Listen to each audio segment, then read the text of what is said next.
Today, we are gonna be bass fishing the Pittsburgh rivers, but can only use Fluke style lures.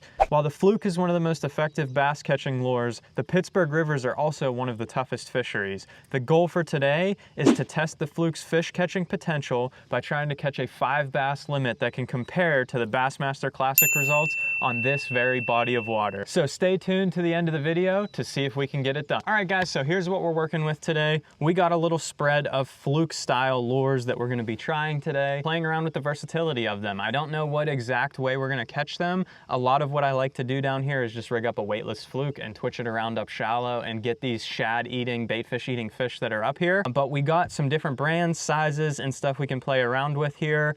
Even to try and fish like the baby Z2s or Z-Man streaks on a drop shot is a possibility as well, with the goal being trying to catch a bag of fish that is close to what the Bassmaster Classic results were down here. So we're gonna weigh our best 5. Kevin Van Dam won it with 12 pounds, 15 ounces over 3 days, but we'll be happy with anything over 10 pounds. 10 pounds is the goal today. If we can crack 10 pounds, we caught ourselves a bag down here. All right, so we're gonna get all rigged up here with a fluke. This is literally my jerkbait rod. That's what I like to use for my flukes. So this is a 6'9" medium extra fast action to give it that darting action is what we really want. And then I have 12-pound test fluorocarbon on here on a Shimano SLX DC with a fast gear ratio so I can pick up line quickly.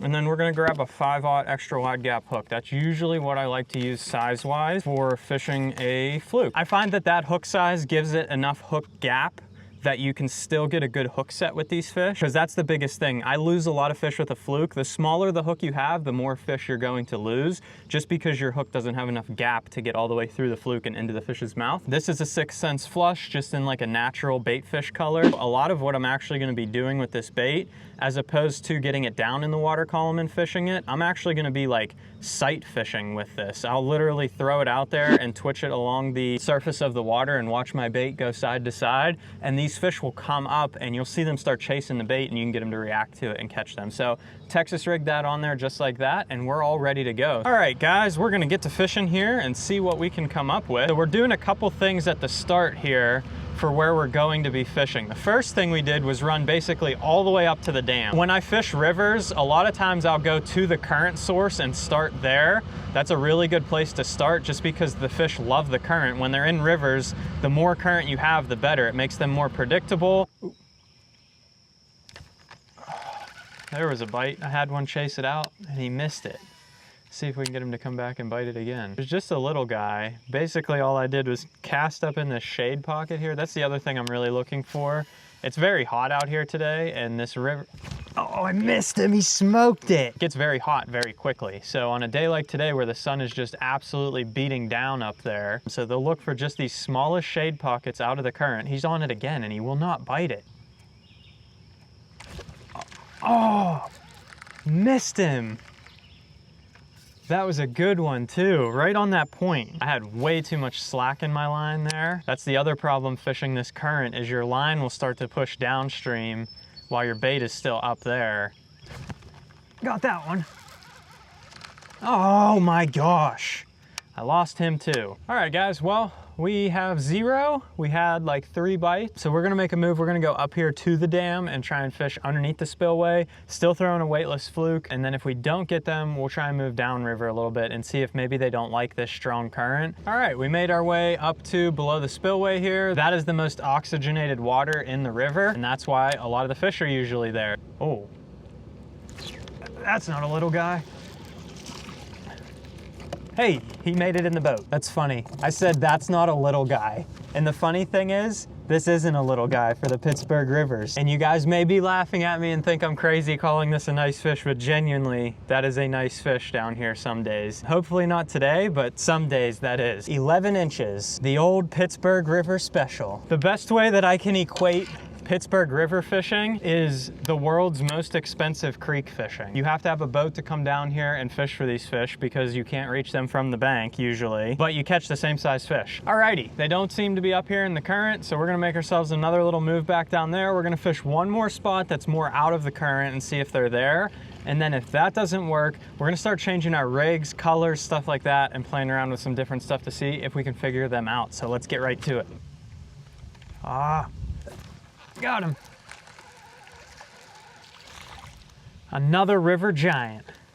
Wow. He came up, swiped it, missed it, came back for it a second time, right off that log right there. So it's literally a current break, has a little bit of rock there. I mean, the bait is as big as that dude, but he came up and swiped it. Like I said, creek smallmouth. That's all they are. They're creek smallmouth in a big river. See you, buddy. It's very obvious that we're around fish. They keep coming up and chasing it, but they're not committing to it.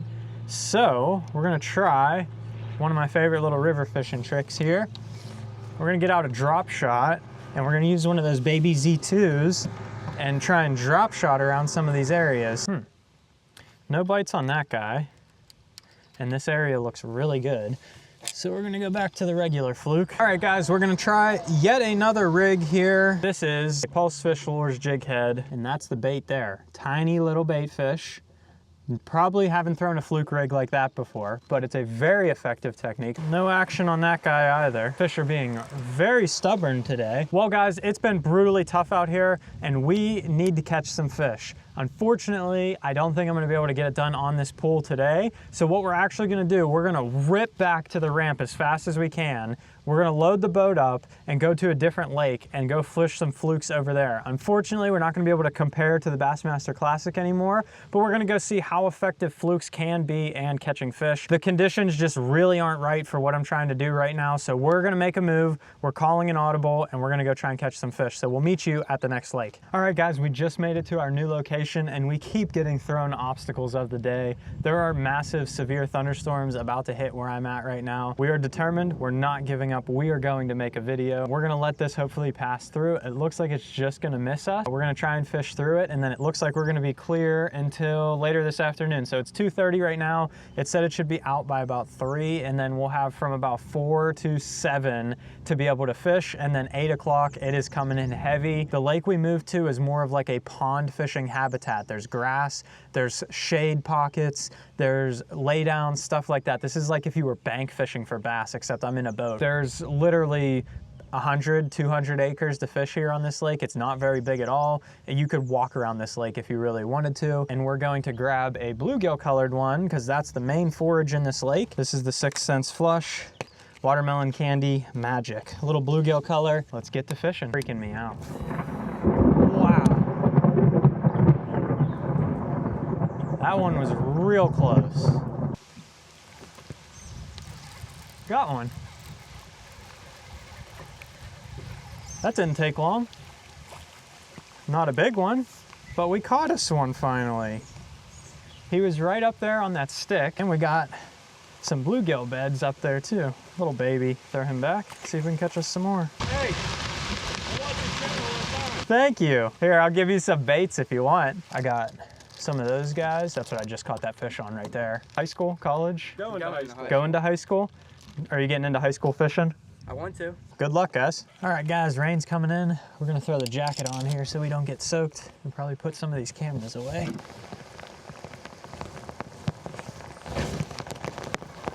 There's another one immediately in the rain, absolutely dumping.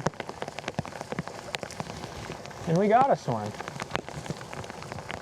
Not a big one by any means. He might actually go 12 inches, we'll see. He might be our first keeper of the day. Let's see what keeper number 1 goes. 0.81, a freaking giant. But that's 3 fish as soon as we switch lakes. See you, buddy. I don't think I've ever been in such hard rain. Like, this is insane. I can't see across the lake.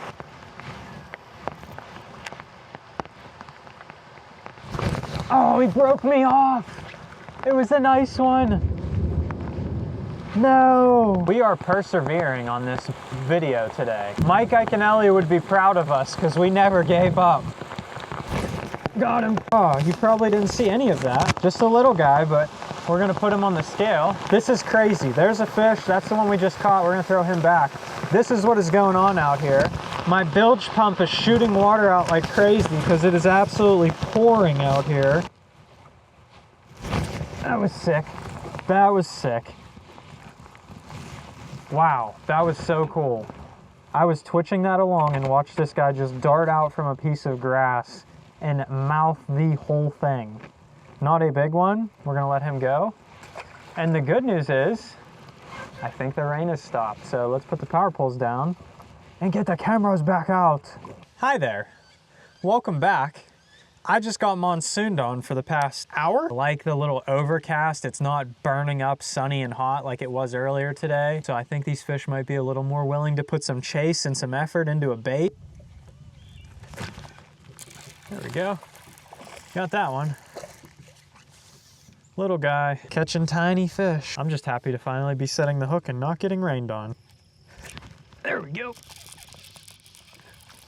That's a nicer one. That's a better one. I was about to say the bite has died since that storm blew through, but that's not a bad one. A 119. See you, buddy. There's a good one.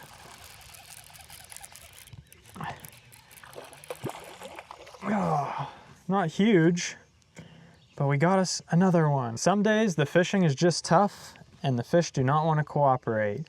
On those days, the fluke can work really well, and we caught a lot of fish today. Also, if you want to see another technique that works really well when the fish really just aren't cooperating, check this video out right here. That combined with that bait right there, no matter how tough the fishing is, you'll be out there catching fish. Even if they're not big ones, sometimes it's just nice to set the hook and catch some fish like this throughout the course of the day. So I hope you guys enjoyed it. Hit the subscribe button down below. Thanks for watching.